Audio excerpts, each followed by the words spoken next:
ocasión tenemos en Chasca a una gran artista de la danza boliviana, una de nuestras máximas representantes a nivel nacional e internacional, que es Mónica Camacho. Todos ustedes ya la conocen. Ella tiene una amplia trayectoria como maestra, como coreógrafa, como directora en el medio boliviano.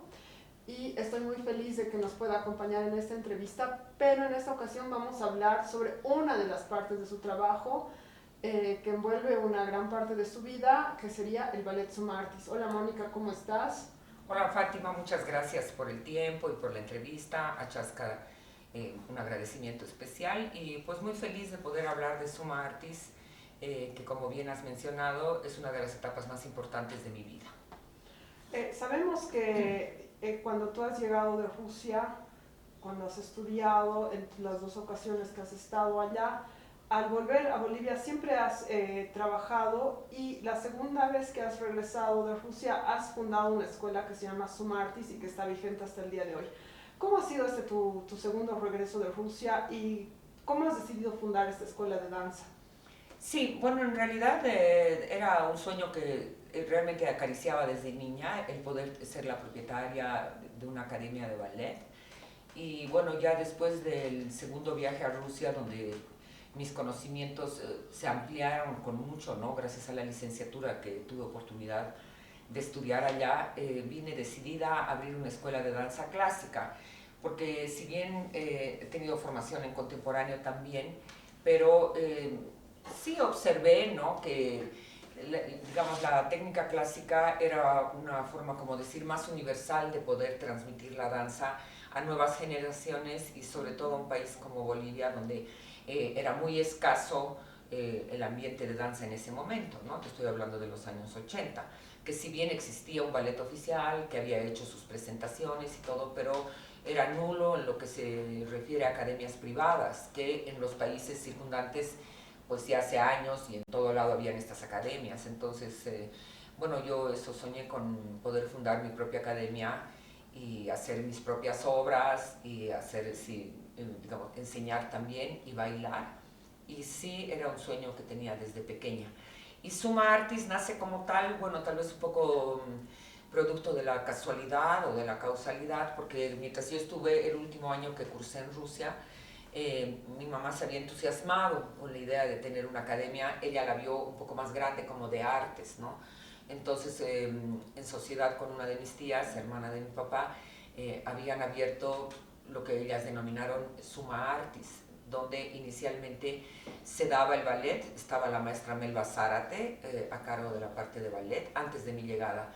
Y también, pero se daban otro tipo de materias, porque daban literatura, empezaron a dar historia, inclusive, bueno, en esa época que no habían academias, daban matemáticas y también había dactilografía que se usaba, las máquinas de escribir. Y bueno, la parte intelectual, ¿no? Literatura, filosofía, y, que daba mi mamá. Entonces, de esa manera, yo ya directamente cuando llegué heredé el nombre, ¿no? O sea que no sé si yo hubiera iniciado de cero, quién sabe, hubiera nombrado de otra manera la academia, ¿no? Pero como ya heredé lo de Suma Artis, y el área que realmente se consolidó más fuerte fue la de danza clásica y nos quedamos como ballet Suma Artis, ¿no? O sea, esta escuela es una de las pioneras en academias privadas en Bolivia. Sí, yo diría que prácticamente la primera, ¿no? Por lo menos en La Paz, que yo recuerde. No te podría decir de las otras, ¿no? Pero en La Paz, hasta ese momento existía, bueno, el ballet oficial, la escuela, lo que llaman ahora la Escuela del Ballet Oficial de Bolivia, y también ya la maestra Melba Zárate, por su cuenta, saliendo, una que salió del ballet oficial, inició junto a la Alianza Francesa un proyecto de ballet. Entonces había esa como privada, digamos, ¿no? Que era de la Alianza Francesa y después pasó a ser de otra institución, CESI. Y de ahí ya viene el ballet Suma Artis, que viene, digamos, con renovado brío, ¿no? Porque yo llegué muy joven y tenía, digamos, toda la pasión y el impulso. Entonces sí, tuvimos muchísimo alumnado y muchísima gente. Y bueno, digamos, en realidad desde la primera promoción donde estás con nosotros, ¿no? Que entraste justo ese año, ¿no? Por una casualidad también, ¿no? Que la convencieron a tu mamá de que vamos al vacacional y mira, o sea, ha marcado tu vida. Sí, la historia del ballet Sumartis debe ser la más entrañable para mí porque justamente mi vida, toda mi vida se enlaza a los momentos del ballet Sumartis, ¿no? Y a eso quiero que lleguemos ahora. En 1988 empiezan las clases con el ballet Sumartis y tú, ¿cómo encuentras la danza en Bolivia y qué obras decides hacer o cómo planificas, digamos, la enseñanza de la danza clásica en ese momento? Que es un primer periodo largo, ¿no? Claro, o sea que, digamos, con todo el bagaje de conocimiento que yo llegué, sí tenía pensadas algunas obras soñadas, ¿no? Y entre ellas, por ejemplo, sí estaba Cascanueces, porque, bueno, era un ballet muy tradicional, digamos, de Moscú y de los grandes teatros del mundo. Y también tenía algunas ideas fijas, como todos los artistas que inician, ¿no? En esas ideas fijas estaba Cascanueces, estaba Chipolino de Cachaturian, después estaba Carmen, la versión de Alberto Alonso, obviamente, Alonso y Shedrin, y creo que era, digamos, como la primera fijación que tuve con esas tres obras, porque me gustaban mucho, y entonces, bueno, viendo un poco el ambiente que había aquí en La Paz, o sea, no había realmente dónde ir a bailar, ¿no? Yo, digamos, joven, de 25 años, entonces quería bailar y fui a ver, ¿no? Lo que era el ballet oficial, pero ellos ya tenían su esquema de trabajo, ¿no? Ya tenían sus propios bailarines y era imposible, digamos, en ese momento intentar aportar y especialmente para mí, ¿no? Porque casi siempre todo lo nuevo, lo diferente se rechazaba, ¿no? No querían, digamos, que llegue una persona y de pronto les diga qué hacer. Y bueno, de esa manera entonces yo me aferré a la academia privada, ¿no? A poder hacerlo como Suma Artis. Y fue ya un proyectito un poco más a largo plazo porque obviamente las niñas que iniciaban como tú, había que formarlas, ¿no? O sea, no habían bailarines formadas, ni bailarines ni bailarinas. O sea, bailarines sí invité a algunos, como Eduardo Jordán, que lamentablemente ya murió, y algunos otros que sí me apoyaron en ese momento, pero vamos, la generalidad de la idea era formar su artis y obviamente aplicar claro que no podían estar graciosos pero y la fuerza, entonces quería hacer coreografía, quería bailar, quería enseñar, quería hacer todo y bueno, sí lo hice.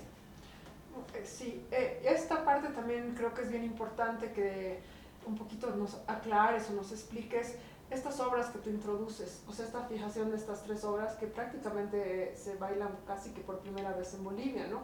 Cascanueces, la verdad no sé la historia anterior, tal vez se haya bailado antes, tal vez tú nos puedes aclarar un poquito de eso, pero se ha vuelto una tradición gracias al Ballet Sumartis, que se la haga cada diciembre, digamos, como es en otros países. Cachaturian creo que se introduce esta música del periodo del ballet soviético y esta coreografía de Chipolino que tiene que ver también con un periodo soviético muy establecido de la danza en Rusia. Y bueno, Carmen también, porque Carmen, digamos, había sido la obra cumbre porque había bailado la gran bailarina rusa Maya Plisetskaya, ¿no? Entonces, como que nos introduces o introduces al ambiente paseño en un poco las líneas de trabajo internacionales que ya se manejaban en Rusia, ¿no? Claro, era como dices bien una fijación y bueno, lo de Cascanueces, y yo misma me sorprendí, ¿no? Porque hice mi primer montaje con las ideas que yo tenía y bueno, obviamente basándome en la coreografía de Grigorovich del Bolshoi, pero dadas las circunstancias no se podía, digamos, repetir exactamente, ¿no? Sino solamente como una referencia. Y bueno, resultó un éxito Cascanueces y se lo aprendieron fácilmente y prácticamente se montaba solo cada año, ¿no? O sea, yo ya casi no tenía que hacer ningún esfuerzo porque empezábamos y ya todo el mundo sabía qué hacer. Entonces, digamos que no era como una intención premeditada, voy a hacer una tradición de Cascanueces, sino que como que se fue dando de manera natural y el público le gustaba porque el Cascanueces que presenta Suma Artis, si bien es una suite porque toma, digamos, las partes más llamativas de la música y sobre todo se basa en el acto en el país de los caramelos, pero sí te muestra la historia completa, ¿no? Empieza desde que Clara sueña, entonces tiene toda la historia y siempre noté que al público le gustaba mucho, ¿no? Ese tipo de obras. Entonces no era, por, como te digo, es una cosa natural que, o sea, como que la gente lo fue adoptando y la academia lo fue adoptando, porque yo, por ejemplo, ni me acordaba cosas y de pronto hacían todo lo que ya se había montado anteriormente, ¿no? Entonces, ahora que se haya hecho cascanueces antes en La Paz, desconozco, pero no por lo menos en los años 70 que yo estuve en el ballet oficial y todo eso, no, porque tenían otras obras de repertorio. Inclusive se hicieron, no sé si el lago completo, pero el lago de los cisnes, y también se hizo Bella Durmiente, pero no tengo referencia de cascanueces, a no ser tal vez el padre de, tal vez, pero no estoy muy segura. O sea que estas obras realmente, o sea, prácticamente el Ballet Sumartis a través de tu trabajo o sea, las estrena en Bolivia, ¿no? Sí. Carmen tampoco, Carmen también es una obra que tú traes, ¿no es cierto? Claro, porque Carmen era una obra en ese momento muy soñada, ¿no? Por todos los bailarines profesionales en Bolivia, pero no sé, yo siempre escuchaba que vamos a hacer Carmen, digamos, ¿no? Pero nunca se hizo, y para mí sí era la obra soñada en el sentido de que fue justamente esta obra la que marcó mi vida, porque yo cuando tenía unos 11 o 12 años, bueno, en esa época nos llevaron al cine a ver era un ciclo de ballet soviético en el cine 6 de agosto, justo cuando yo estaba con la maestra Melba Zárate, y vi la obra justamente ejecutada por Maya Plisetskaya, y realmente marcó mi vida. Fue algo como que esto me gusta y esto quiero hacer. Entonces fue como un referente permanente, digamos, hacia dónde voy, y para mí era como un hito poder bailar Carmen, porque sí, o sea, era algo que me motivó a ser bailarina y a seguir con la danza, digamos, la idea de poder interpretar este personaje. Y ahora también te quiero preguntar, porque cuando o sea, trajiste la danza, digamos, soviética a Bolivia, también habías hecho las clases de Narodny, que eran estas clases de danza popular, ¿no? Un poquito quisiera que nos comentes sobre eso. Sí, porque, bueno, como estaba estudiando en el GITIS, que es la escuela de licenciatura en danza en Moscú, bueno, en ese momento soviética, me habían enseñado, ¿no? Novedosa técnica de ballet, o sea, de danza en realidad, que son las danzas de carácter, que es con zapato y con taconeo, o sea, digamos, de alguna manera es lo que las danzas de carácter quieren, es brindar un tipo de técnica para poder ejecutar diferentes danzas de muchos lugares del mundo, pero especialmente todo lo que son las danzas eslavas, ¿no? Danzas rusas, danzas húngaras, danzas polacas. Y entonces, bueno, eso sí, tal vez fue una casualidad, porque en uno de los exámenes que yo tuve de danzas de carácter habíamos grabado, bueno, en esa época en cassette, toda la clase. Entonces tenía toda la clase grabada, y cuando vine a enseñar, digamos, aquí, o sea, gustó mucho, ¿no? Entonces vimos que se podía hacer lo que en ese momento hemos denominado un class concert con las danzas de carácter, y obviamente gustaron mucho, ¿no? También porque en ese momento realmente estábamos como abriendo un camino en la danza en Bolivia, ¿no? Por lo menos en lo que era un tipo de danza, podríamos llamar más libre, ¿no? Porque antes sí existía, si bien desde hace tiempo existía el ballet oficial, pero digamos tenías que someterte, digamos, al alineamiento de ellos, porque ya era una institución antigua del Estado, entonces ellos más o menos se turnaban en dirigirle y tenían sus propias ideas, por así decir. Después eso también ha cambiado, ¿no? Con los años, pero en ese momento como que se empezó una cosa en la que tú decidías, bueno, quiero hacer Carmen y voy a hacer Carmen, ¿no?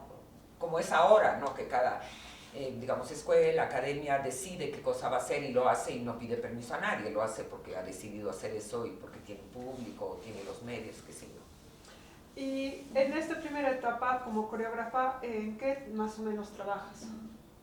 ¿En qué sentido? O sea, ¿qué obras No, coreografías tú? Porque estas son las proposiciones que tú haces, digamos, ¿no? Claro, pero Chipolino era mi coreografía. Entonces estaba motivada, tenía y por ejemplo siempre para mí como coreógrafa, y que he plasmado en Sumartis, la motivación siempre ha sido a través de la música.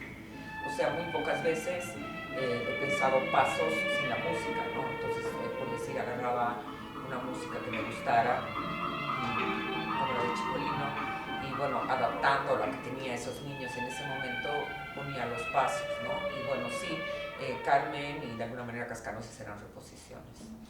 Y luego pasamos un poquito a la etapa, digamos, donde haces otras obras que también son tus coreografías, como por ejemplo fantasía, cuadros de una exposición, y es como una etapa donde ya trabajas con, digamos, ya alumnas más grandes, ¿no? Claro, porque ya digamos hasta que empezamos con fantasía ya tenemos como unos 4 años, entonces ya te había digamos una generación de 5 chicas que ya habían venido sabiendo un poco de ballet, entonces las habían tenido con sus amigos, entonces ya había un poco más de material para trabajar. Sí, bueno, en ese momento digamos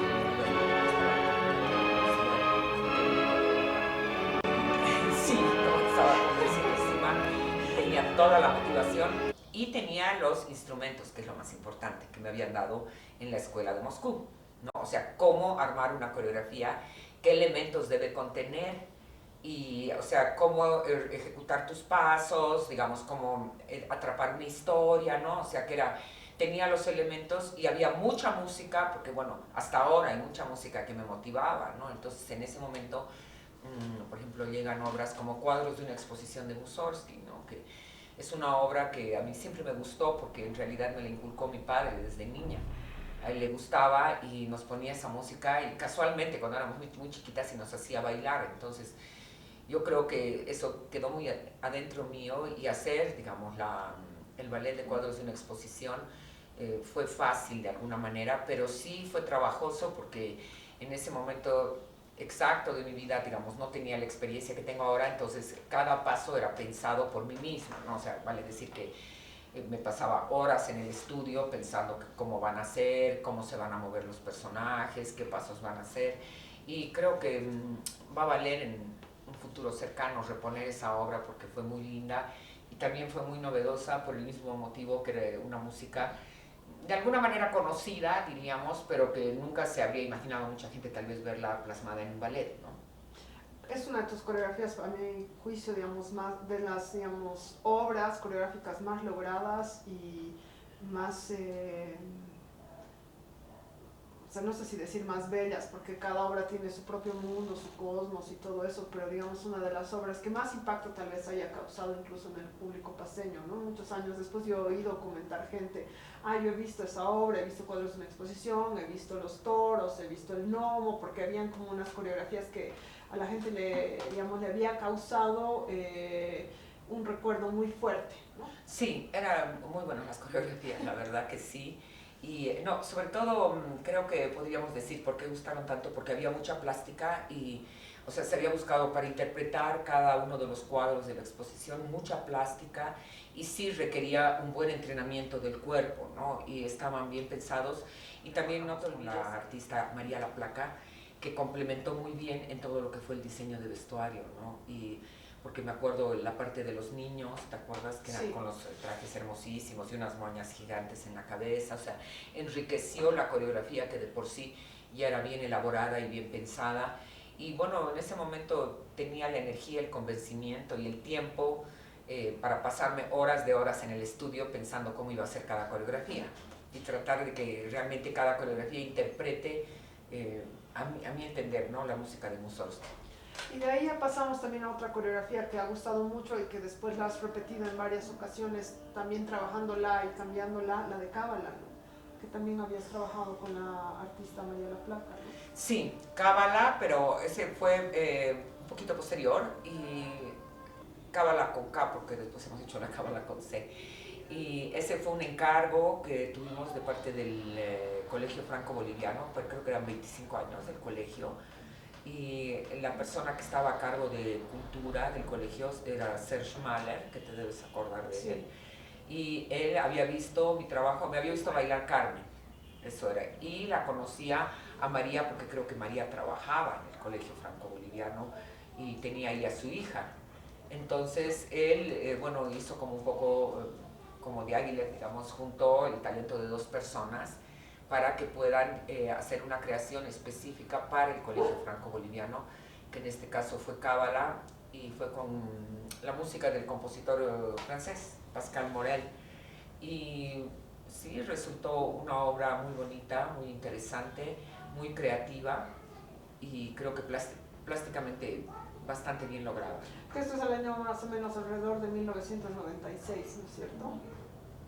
No, Cábala, sí, más o menos 1996. ¿Qué otras obras tú crees que sean importantes para el Ballet Summa Artis entre este periodo, entre Mussorgsky y Cábala? Digamos que te abres un poco más a la coreografía, buscas otras obras, como dices, hay chicas más formadas con las que has podido trabajar, más pulidas. Bueno, no, tuvimos, por ejemplo, bueno, Fantasía, que ya has mencionado, ¿no?